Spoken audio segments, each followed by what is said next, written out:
Syederalon gerakan kemanusiaan terus mengalir untuk korban banjir di Aceh Timur. Bantuan kemanusiaan juga mengalir dari komunitas dan masyarakat. Bantuan kemanusiaan kali ini berbeda dari biasanya.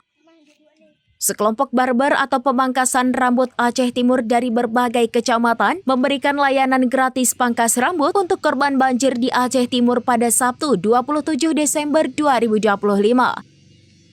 Komunitas ini masuk ke desa-desa pedalaman yang mengalami kerusakan parah dan tidak bisa keluar ke arah kota.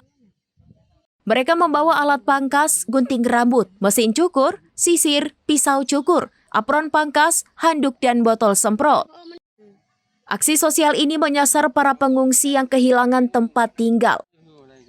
Gerakan pangkas gratis ini bukan sekedar soal merapikan rambut, tetapi juga sentuhan psikologi para barber untuk mengembalikan semangat dan wajah yang ceria para korban.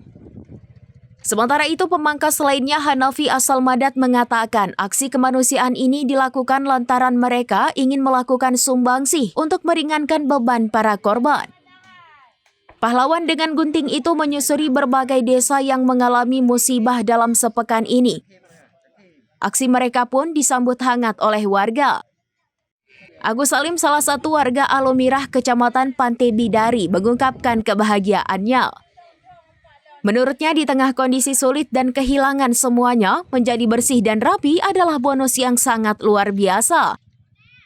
Hingga saat ini, gerakan pangkas gratis itu terus memberikan pelayanan ke tempat-tempat yang sudah dapat dijangkau.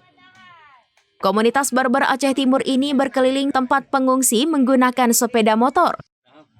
Selama sepekan terakhir, mereka telah melayani 200 orang untuk pangkas rambut mulai dari anak-anak hingga lansia.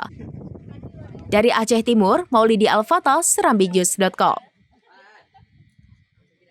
Download Tribun X sekarang, menghadirkan lokal menjadi Indonesia.